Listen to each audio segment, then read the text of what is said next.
Thank you so much for joining us today here at KMC Controls. My name is Tim Vogel. I'm the Director of IoT for KMC, with my primary responsibility being KMC Commander, working with our development team, our support team, working with our channel partners, our go-to-market partners, our add-on and integration partners. It's a pleasure to be presenting today, and thank you all so much for joining.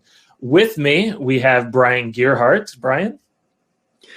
Well, good morning, good afternoon, everyone. My name is Brian Gearhart. I am an Area Vice President with KMC Controls.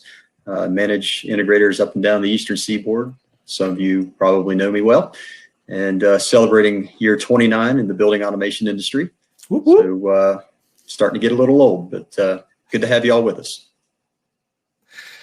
Thank you, Brian. I'm glad you're here, man. I think we're going to have a great conversation today. Today, we're going to be talking about ways to scale your IoT strategy with KMC Commander. Throughout, we'll be presenting, Brian and I both together, bouncing ideas off of each other, putting each other in awkward positions with the questions we ask, right? And but we want you guys to ask questions too. So as you guys think of something as we're presenting, please put them in the chat. And if we don't get to them right while we're on that slide, we are going to reserve some time at the end for questions and answers. And it would be great to have you guys participate in that. So I'm going to make our faces a little smaller here and move on to our first slide. All right, so I thought one of the best ways to start this conversation as we talk about ways to scale is to actually define the word scale and what we mean when we talk about scaling a solution or a strategy. So I thought it would be helpful to break it down into four primary, what I'll call lenses. And these are how you'll look at a solution or a strategy as you start to think about scale. So the first thing is capable, which means, is this something that this product can do? Can it do blank? Can it accomplish this task that we have set before us? The second lens is technical. How does it accomplish blank? Technical could be anything from the means of communication to what it's based on to how people access it, all of those items. The third lens is going to be flexible or flexibility, and that is the question of, can it stretch to go to do something else, to do something also, to go a little beyond? Can it push the boundaries? Can it expand the edges of what I put it in there to do initially? And then lastly, kind of the golden question of, is it sellable? Is this something ultimately that people are buying or that people will buy? So throughout the presentation, as we talk about these 5 ways of scaling, we're going to look back at these lenses, particularly around KMC Commander, and see how it fits according to these 4 parameters. And then lastly, when we talk about scale, and this goes not just for this presentation, but when we're selling the solution or when we're considering platforms to be a part of our solution, there's 6 audiences in general that you need to consider. So the very first, and I tried to think of this from a top-down perspective, particularly as a manufacturer's perspective, right? But you have the product and the platform. Can the product and the platform do what it needs to do? So this kind of goes back to that capability frame. But also, do you have access to the platform or the people at the platform to be able to work within this idea of scale that maybe you have, or this particular strategy that you have, that ultimately then lends to flexibility, or the flexible lens. The next audience is the system integrator or the service contractor, who is going to be working with this platform to deploy it, to commission it, to make sure that it's suiting the needs of the end user. When you talk about scale, you got to make sure that that person is kept in mind as well. And largely speaking, the audience today is system integrators and those that already partner with KMC Controls. And so we're talking about you guys. How are you going to use this platform to make sure that you're providing the best absolute solution and service to your end users? And then you start getting into that end user level of the building owner or the financial stakeholder. The building owner certainly has goals, whether it's revenue goals or whether it's just making sure that they're taking care of their operations that are taking place inside of that building. Then you also have the financial stakeholder, the one that has to steward the resources and make sure that whatever is put into the building is going to have an appropriate ROI. Make sure that you're spending appropriately. And we'll talk about ROI in a few slides. Don't want to get ahead of myself. And then another very key component is going to be the CIO or the IT management of that end user. They are going to be a key stakeholder. They're going to be hopefully a partner and an advocate of the solution. We definitely want to consider them and make sure that we are catering the solution to their needs, to their sensibilities. Obviously, cybersecurity is a growing threat and a bigger issue day by day. And so anything that you can do to make sure that you are considering them is a good thing. The technician or the facility manager, this is also very important because they're the ones likely that are going to be spending, along with the service contractor, the SI, spending the most amount of time inside of KMC Commander as a platform, but then also feeding that data, looking at that data, and making sure the data is going to all the appropriate stakeholders as well. And then lastly, the tenant and the occupant user. One of the benefits of our solution is that we kind of have this cross-audience experience where an end user could have a virtual thermostat on their phone, for instance, all the way up to a system integrator that has full control, admin rights across a single building or a whole portfolio. So when you're talking about a solution, particularly Commander, the tenant and the occupant user and the user experience that goes along with that is also something critical to consider. And again, in the vein of scale, how are they going to access it in a way that's intuitive for them as opposed to your traditional workstation that you may see in the building automation space? So with that, let's quickly outline what those 5 ways to scale with KMC Commander are that we'll talk about today. So first, it's don't forget the small opportunity. Second is to replicate the easy wins. Third is to increase the overall value of the solution or the strategy or the platform. To drive the data is number 4 for a better ROI. And then lastly, number 5 is there's no opportunity too big. So that will be the structure of the remaining slides. So let's start with number 1. Number 1 is don't forget the small opportunity. As our friends at Controls Trends like to say, it's the race to the small space, right? There's lots of great solutions out there, and sometimes those solutions can be overkill. And what we found is that Commander is an excellent fit for those sub 50,000 square foot applications that typically are going to have simpler systems. Those simple systems will also typically mean that they don't have very good visibility or remote management of those systems, being able to change set points or change schedules if a new event or a holiday takes place. And then also alarms. You may get an alarm, but is there anything you can do about it if you get it? Well, with Commander, there is, right? Typically, these smaller opportunities are going to have limited budgets. And that will then mean that there's no funds available for a BAS replacement or a rip and replace. So looking at KMC Commander through those 4 lenses, how can we help make sure that you're, whether you are an opportunity or an end user in this space, or you're a system integrator that feels like you have a good opportunity to go after this market, how can KMC Commander help? Well, let's look at those 4 lenses. Number 1, capable. The basic features of KMC Commander as a platform easily cover the needs of these small applications. From a technical standpoint, how do we do that? Well, we're going to streamline the connectivity, and we're going to give users the access that they need. So allowing you guys to have cloud-based access with the deployment of a Commander gateway makes it easy. You guys don't have to stand up your own servers. You don't have to maintain any of that, maintain a notification service that goes along with that. And we just streamline all of that for you. From a flexibility standpoint, that's when it's, not every small space is made the same. Even if it's simple, that doesn't mean that, it's cookie cutter across them all. So open protocols is a key portion of our strategy. We speak open BACnet, open Modbus, SNMP. We could even run localized API calls. Additionally, and we're going to talk more about the API throughout, but it does make sense here because so many of these small applications are unique. Perhaps they've experimented a little bit more with the technology that they've put in. API, oftentimes, to fit these unique needs and unique requests, the API is invaluable. And so that's kind of where the flexibility of the platform really starts to play in. And then the question of saleability or sellability. Absolutely. This is probably where we see a majority of our unique, outside of our enterprise applications, a majority of our unique applications are this small space.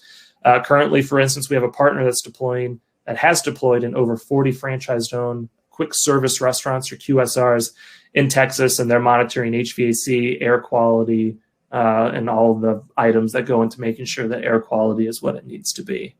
So number one, don't forget the small space. It's definitely an opportunity for KMC Commander, and it's a great starting place when you're looking at the platform. Tim, I'd just like to add to that. There's a statistic out there that says well over 90% of the commercial space in the United States is under 100,000 square feet. This is a market that's been largely underserved by the automation industry for a long time because of cost, initial cost, first cost, however you want to phrase that.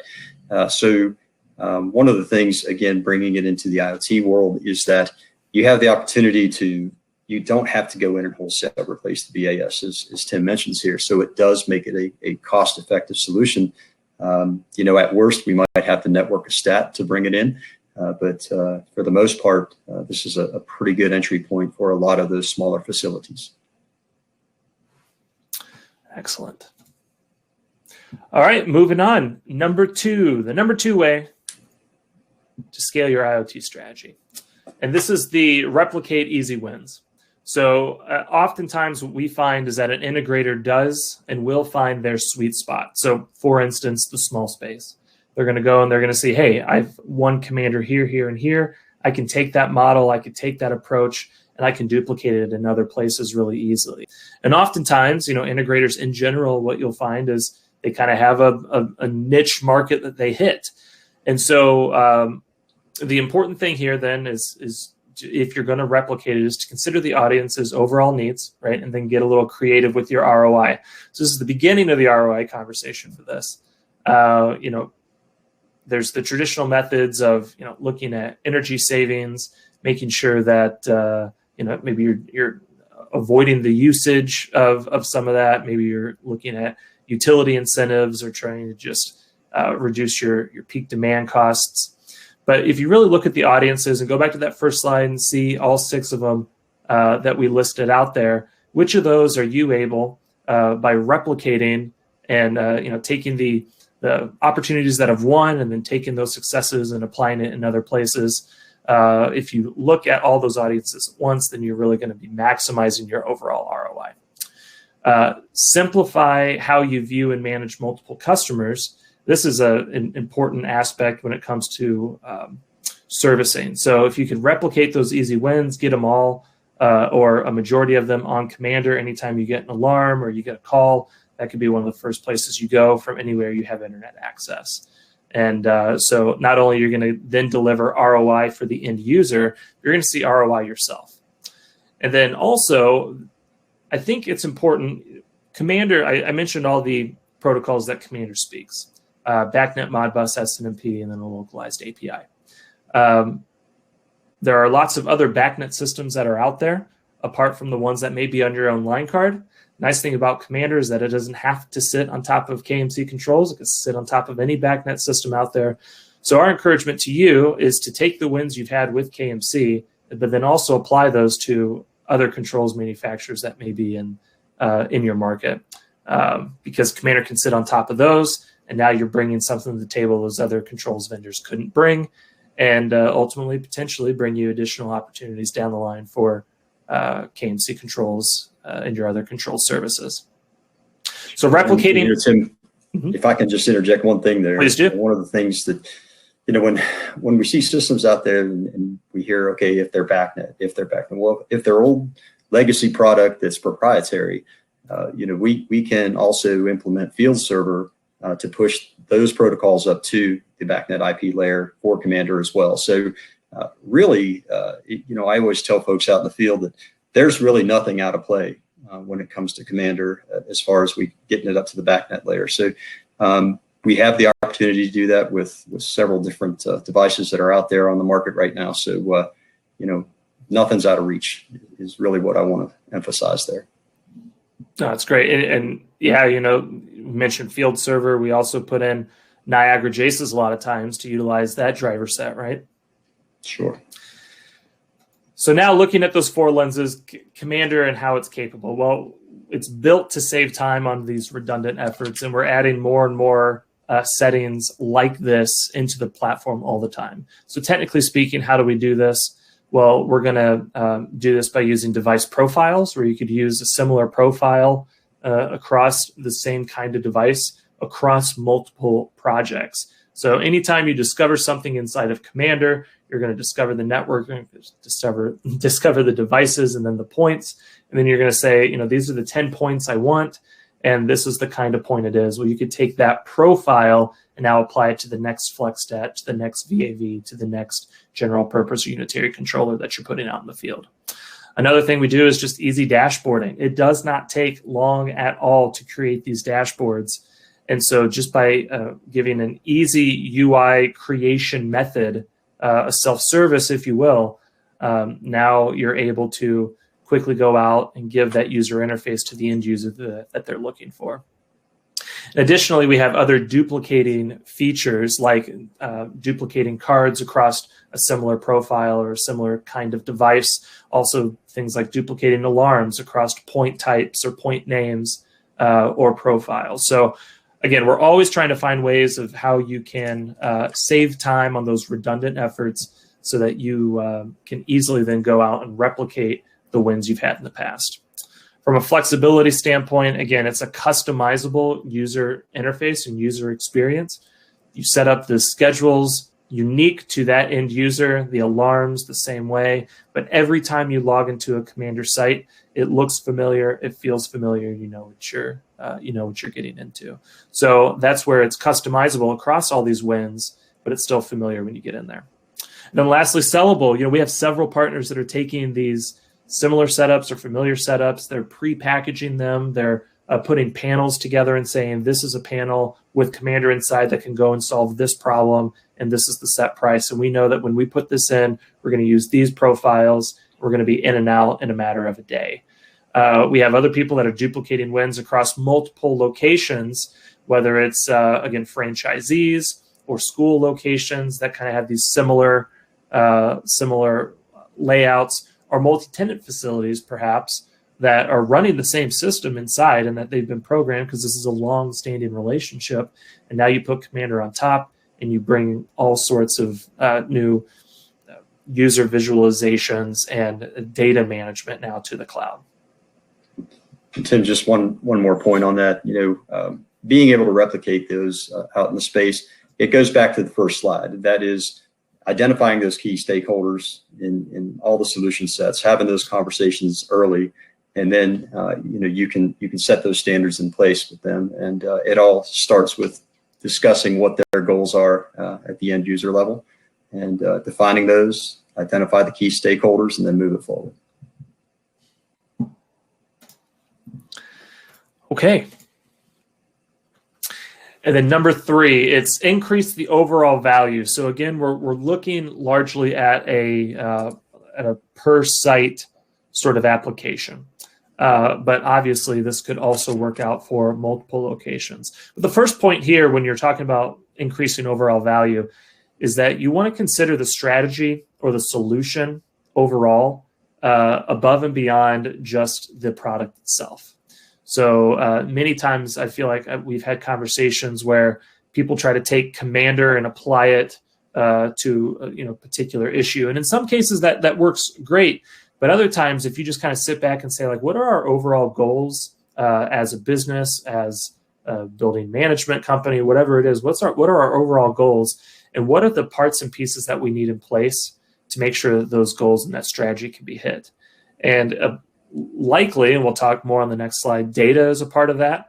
And so now you can go and look at those solution aspects.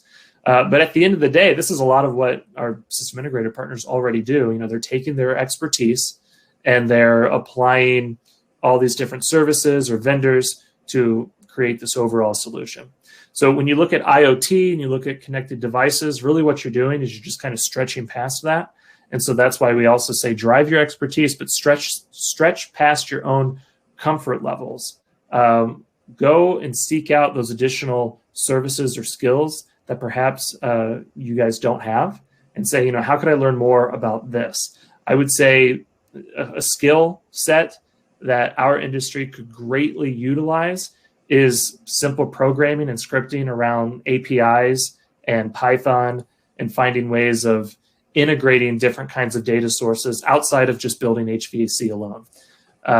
So again, go out, apply that expertise, and then use that expertise to propel yourself forward into these new learning opportunities. But going back to the solution itself for these individual applications, a simple question is, how can more sensors provide better monitoring? That's the simple question. But then, that next level question is, how does that monitoring then go back to my overall strategy, my overall goals? And I keep referencing future slides, but in the next slide, we'll talk about ROI. And that's ultimately then how more sensors in the space can then drive additional ROI. And then lastly, just that simple question of what would take this opportunity to the next level.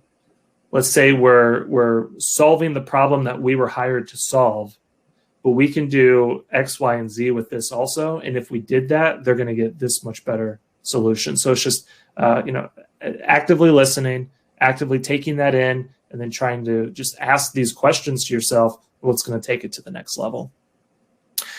From a 4 lenses, again, perspective, capability, Commander is simple enough to solve a problem, but we've also built it. And I think some of our messaging ever since the very beginning has been solve an immediate problem and then grow as time and budget allows. So that's how we've built it. Go in, solve that simple problem. But now the whole point of number 3 here is grow. How do you grow? Well, from a capability standpoint, Commander can grow with you. Now, how do we do that? Again, open data. What Brian said, there's multiple ways to bring in data into Commander. And then you could use the dashboarding elements we have in very creative ways. One of those creative elements is our web card, where you could bring in PDFs or live camera feeds or external dashboarding elements if they've been built somewhere else and they're being hosted somewhere else. Once you learn these different elements and how they work together and how they could be manipulated and used, and there's just tons of possibilities. And then there's flexibility, right? You have integrations, and integrations largely from this slide standpoint are going to be something with perhaps a company like My Devices, where it's LoRaWAN devices that can be put out into a space very quickly and very easily. All that goes up into their cloud. But then with our solution, we're able to cloud integrate into our platform and now provide a huge amount of data into our dashboard that perhaps the on-site building automation system just doesn't have yet, or would be cost prohibitive to add it directly into the BMS. And then you have add-ons like Node-RED, for instance, which can take that data in. You can create your own flows. We built custom nodes to help you use that data and push that data around a little bit and then bring it back into Commander. And then again, kind of going back to, stretching past your comfort levels, that API, our API is so powerful. Anything that you can do in the UI itself, you can do with the UI oftentimes faster, more efficiently, and can save a huge amount of time. And then from a sellability standpoint, we have several partners that have folded Commander into a service agreement, which to me is kind of that first step into increasing the overall value. The strategy is for service, and the product there is your service agreement. But by bringing in Commander and folding it in, now you're providing an overall value to that service agreement that goes above and beyond what you were able to provide before, which ultimately then makes your service agreement way more sticky. Another partner is utilizing alarming with industrial sensors. So because we could bring in that Modbus data, we have one partner that's looking at putting vibration sensors and temperature sensors around a compressor so that when that compressor starts to vibrate too much or begins to run too hot and it's running a refrigerated area, they can go do preventative maintenance before that compressor begins to fail. So again, it's that concept of overall value is pushing outside the bounds, even just a little bit, from HVAC. And then lastly, we have another that's utilizing it for energy monitoring and commissioning efforts. And so again, it's just a part of an overall strategy and solution that's delivering a better overall solution. And Tim, that's the real definition of IoT.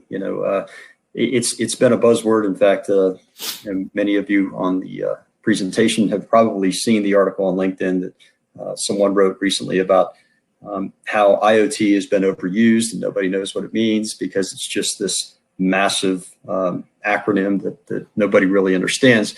The truth is that with all of the different protocols that are in the cloud now, we have the ability to increase granularity of data within any building, whether it's, again, LoRaWAN, MQTT, Node-RED, you name it. There are a myriad of devices that we can put into a building to increase the amount of data we can pull out of it, learn more about it, and even optimize workflows within the building of the staff, which we can talk about more down the road. Right. Yeah, great points, man. All right, number 4. So this is, as you can see, if you're following the pictures, these succulents are becoming larger and more diverse. But what we have here is how can we now drive that data for better ROI? Data is extremely valuable, and I have an emoji at the end of this sentence because I say just Google it. And when you go Google it, you'll hear all of the stories about why data is so valuable. And then Google's going to take the fact that you searched it and they're going to somehow monetize that, right? So data is extremely, extremely valuable. And then the nice thing about our industry is that building data, when used properly, yields significant ROI. We could save not just hundreds of dollars, but thousands or tens of thousands, and depending on the opportunity. And what we've seen recently, even hundreds of thousands of dollars just through monitoring-based commissioning, or something as simple as setting schedules, right? I mean, that's one of the things of, when there's not a building automation system and you put one in, huge amount of ROI comes from that. And so ROI is both, and I'm sure most of you have heard this, but it's both quantitative and qualitative. So that quantitative is going to be the energy savings. It's going to be if I could service it remotely, how much do I save from rolling a truck? But then we have other items like cost avoidance, right? Or time savings. And then we start getting into labor efficiencies and, how do we quantify that? And then you have the more qualitative side, the health, the wellness, the well-being, the tenant attraction and retention, which can sometimes be difficult to monetize because it can oftentimes be very subjective based on what the tenant wants or needs or what they're looking for. And then also just, how healthy are the occupants inside of the building? There's lots of studies around the effects of CO2 and ventilation and lighting and, all those kind of play components. But how do you qualitative? How do you how do you qualify the qualitative? Those are all the things that you want to take into consideration when you're calculating ROI. But when you have a platform that can give you the data so that you can get better ROI, it's better to then, or it's easier then to calculate and kind of project what that ROI could be. And one of the ways you do that is by utilizing the tools in the platform itself, but then also integrations and partners. So we are actively and aggressively adding partners to kind of our Commander ecosystem. We're signing agreements and signing more agreements over the coming months, and we'll be able to talk more about who those partners are, and we'll do additional webinars. But at the end of the day, it's being able to provide integration of the data into something like analytics, one partner being Resolute BI, so that they can then take the data cloud to cloud without having to do anything else on site. And now they can provide their weekly, monthly reports, do fault detection and analysis, do root cause analysis on what's going on, tell you, how well your building's performing or not. Other partners that we'll be bringing on in the future can even take that data and then make active changes so that or so that you can actively then make sure that you're running as efficiently as possible. So from a capability standpoint, again, we've been built to start small and grow with your needs, and we've also built it so that it's a cloud-first, API-first platform. So that's a basic capability. And technically speaking, again, we have that growing marketplace with the two-way API where we could push data out and also receive data back in to make changes as necessary. From a flexibility standpoint, ultimately, because of the way we built our API, it's all publicly documented. You can go and see it. If the partner of your choice has an API and is able to utilize that data, then Commander works with the partner of your choice. And that's one of the beauties of the concept of openness. And really, we should do another webinar sometime just on 5 ways to make sure your IoT strategy is open with KMC Commander. And then lastly, through the fourth lens is sellable. Our largest deployments are either using analytics, Commander AQ, or the API to make the most out of the data. Because when we go and deploy to hundreds, if not 1,000 plus buildings, that ROI measurement across that whole portfolio, that number grows real fast as soon as you start interacting with the data, using it actively, and then partnering with other people so that they can provide the special sauce that only they can provide. Tim, one of the things I want to mention here, having been in this space for a while with regards to IoT and Commander, is that sometimes we're going to be asked specifically, all right, what is the ROI? Tangibly speaking, we want to know what it is. And, won't lie, that's not always easy. It takes a lot of discussion. So when y'all are out in the space, one of the most important conversations goes all the way back. And, if you're getting tired of it, I'm sorry, but having that discussion early with regards to demonstrable outcomes, business goals for your end users, and then being able to tie those back to an ROI through a lot of discussion and sometimes research. So, it's always been easy on the energy conservation side. We've been able to really demonstrate and show calculations for that. It's kind of the wild, wild west right now with regards to showing ROI.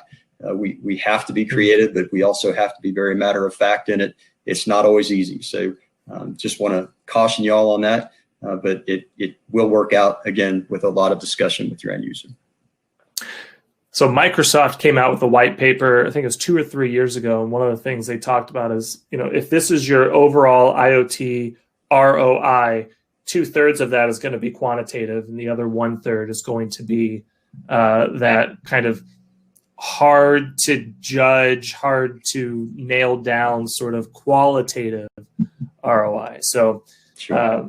I think there's definitely lots of people that are seeing the value more and more of that qualitative side. And Right. Again, I think there's some people being very creative and trying to quantify that as much as possible. Yeah, and it's growing rapidly. That's the other thing that I want to say is that, this time next year, we'll have a ton more data on ROIs with regards to specific use cases and such. Right. So it is changing as fast as the cloud is changing. Yes. So I do want to take a little bit of time here. I mean, while we're talking about add-ons and data and integrations, I want to talk a little bit about one thing that it's still very much top of mind, especially around the Midwest as hospitals are kind of growing in their capacity, sometimes reaching capacity, and that's Commander AQ. So this is our indoor air quality add-on it's a separate platform from KMC Commander. It's utilizing data from Commander, so it's a cloud-to-cloud integration. And what Commander AQ does is it's going to trend, measure, and score your IAQ variables per common standards, whether it's EPA, ASHRAE, WHO standards, whatever it may be. So it's going to present this information in several ways, depending on what the audience needs and what the audience wants. And there's simple features inside, like alarming, maintenance schedules, and kiosk mode. But ultimately, what Commander does is it drives 3 primary needs. It's going to give your measurement and verification. So by definition, is the air quality? Is it what it needs to be?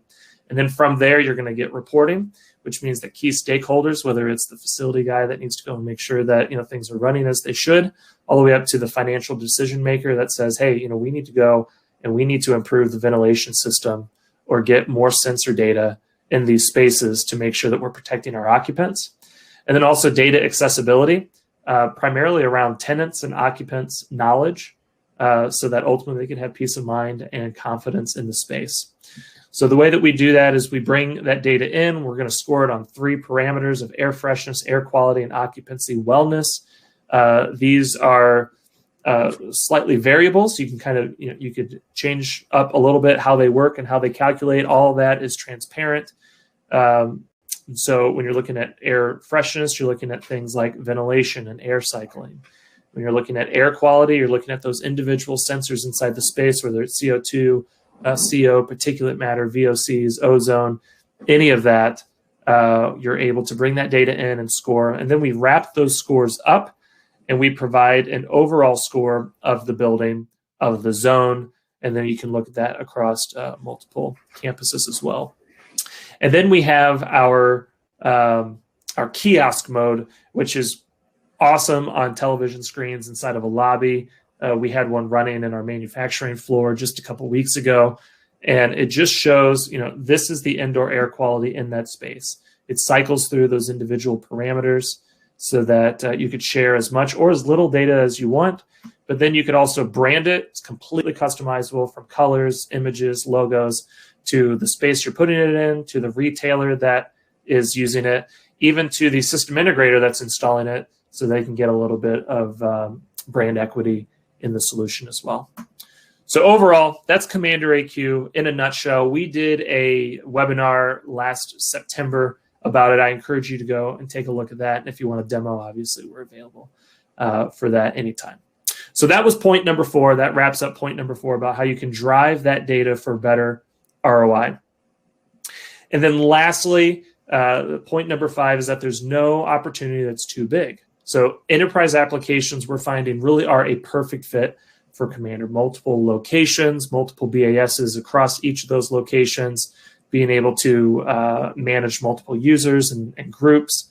What we're finding is that there's really no limit to the size of the project that Commander is working within, because ultimately for each of those sites, we're able to normalize the data and the visualization across all those for, again, those individual occupant users or users that need visualization into a group of sites, or those system integrators or top level stakeholders that need to see a little bit of everything.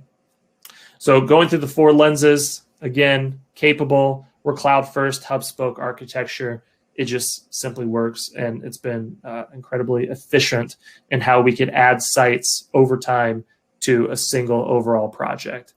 From a technical standpoint, again, it's a single cloud interface. You're not having to stand up multiple servers across the way and mesh them together or anything like that. Completely streamlined.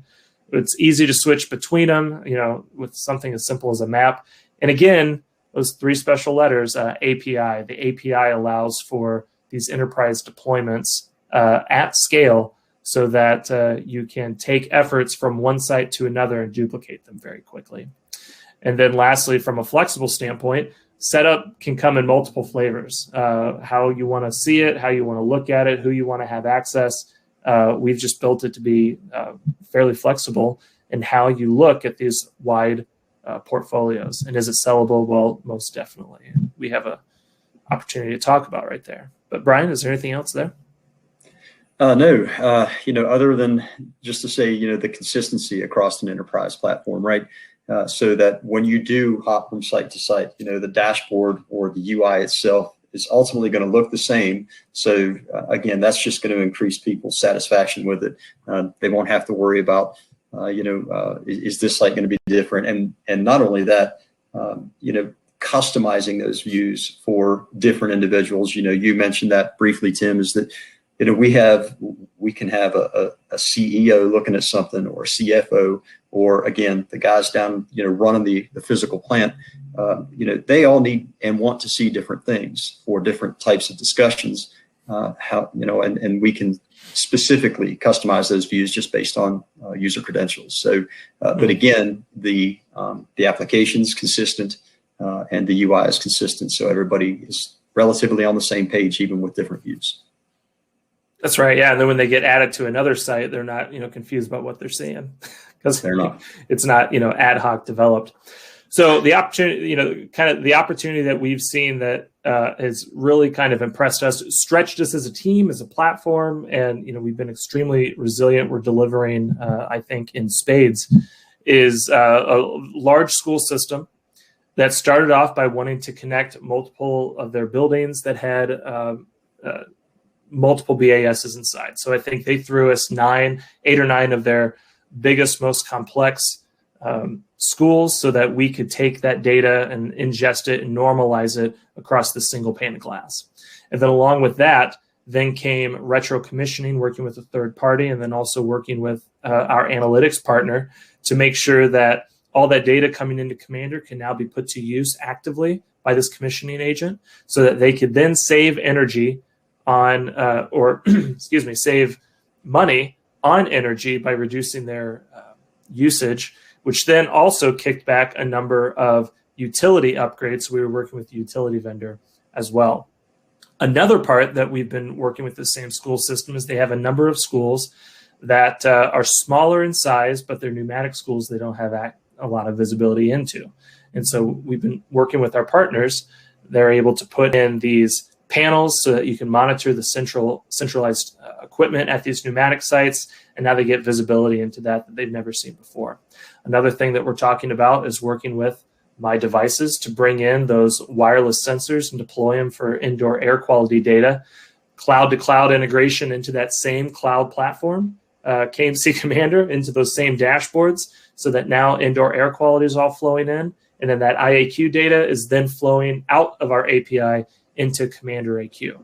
And so that is just kind of a conglomerate of everything that we were talking about in this presentation so far, about how you can start small. There's a small opportunity that has little visibility, all the way through how am I growing value, all the way through how am I driving data so I can get huge amounts of ROI, and then pulling it all together so that I have this enterprise application that works well for any audience member that needs to get data out of it or interact with it. So that is that's kind of the epitome of scale. Do you concur, Brian?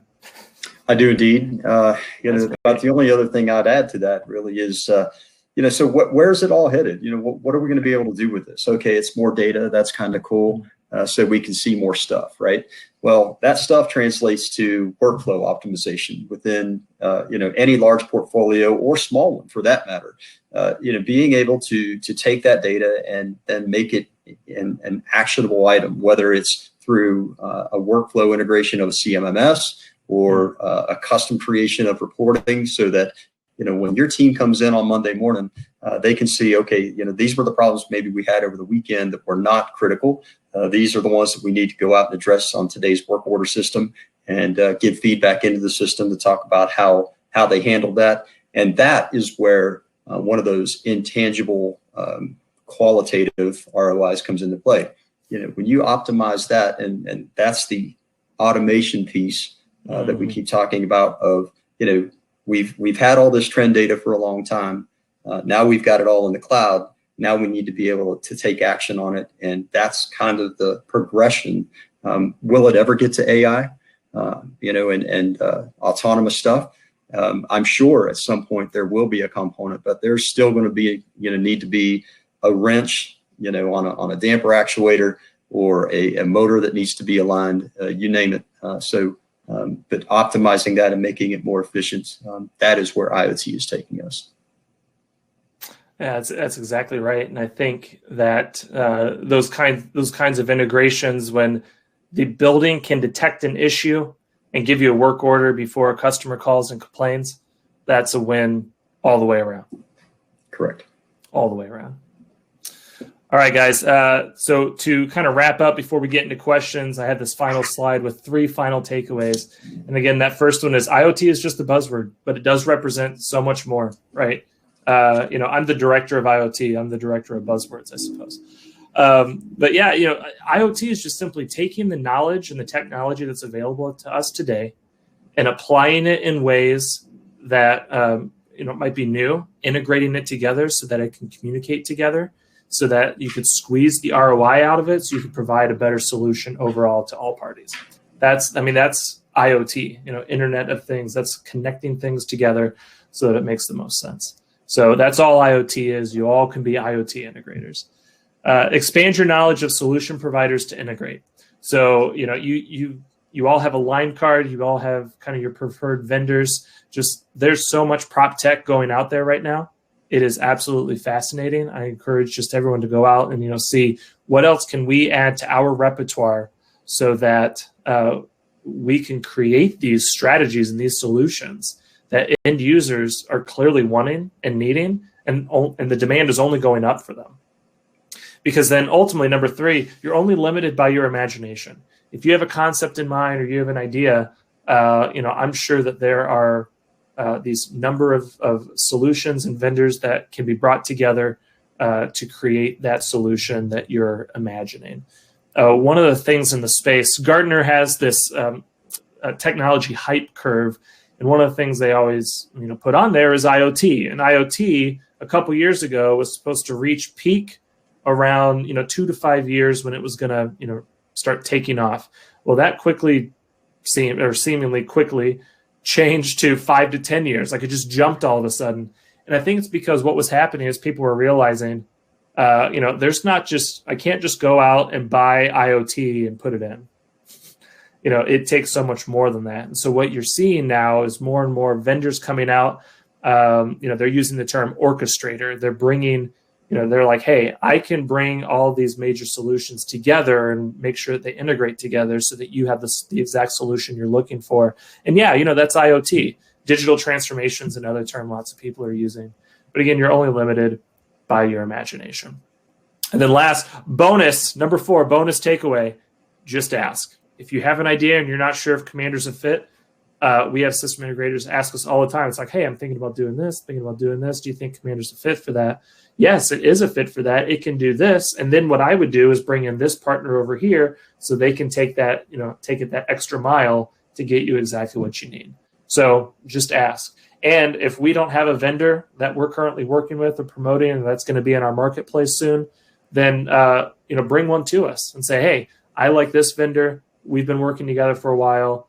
They do X, Y, Z. Can they integrate with your platform? The answer is yes. We want to work together and we want to collaborate to make sure that that we're as IoT friendly as possible. So with that, I'll say thank you, and then let's see if we have any questions. We did have one, and it was from Sam Wilson. He just asked me to clarify who the analytics partner was, and I did let him know. But there are a couple more, Tim, if you could mention them as well. Sure. We had, that was the only one I saw. Yeah, it was, Resolute, and then we're doing some work with I believe it's Copper Tree, correct? Oh, more partners. Yes. Yep. So I'm sorry. I thought you meant more questions. I was looking for. Oh, no. Yeah, just that I was looking for the other questions. To expand. Yep. No, got it. Yeah. So Copper Tree is another partner that we're going to be bringing on board soon. Brainbox AI is another partner that we're beginning to work with. Both these guys bring, different and in some cases complementary solutions. They're great teams to work with, and they're very technologically capable folks, and so we're excited to work with them alongside our other partners. Another partner that we are working with is Digitalware, which is going to take IT building security data, audit that, give an idea of how secure a particular building is, and what we'll be able to do is provide OT building network data so they can now give a more holistic view of that building and score it appropriately. And then My Devices was on the device side of being able to bring in the cloud-to-cloud integration with those wireless sensors. So it's, we're constantly looking for additional opportunities to come in and collaborate with. And these are some of the best partners, I think, in the industry. Thanks, Tim. Okay. Well, with that, we don't have any other questions. And I think we can give you guys back more time. So thank you so much for joining us today. We really appreciate you taking the time. Please reach out anytime with questions. My name's Tim Vogel. This is Brian Gearhart. We look forward to working with you again soon or potentially in the future. Have a great day. Thanks, everyone.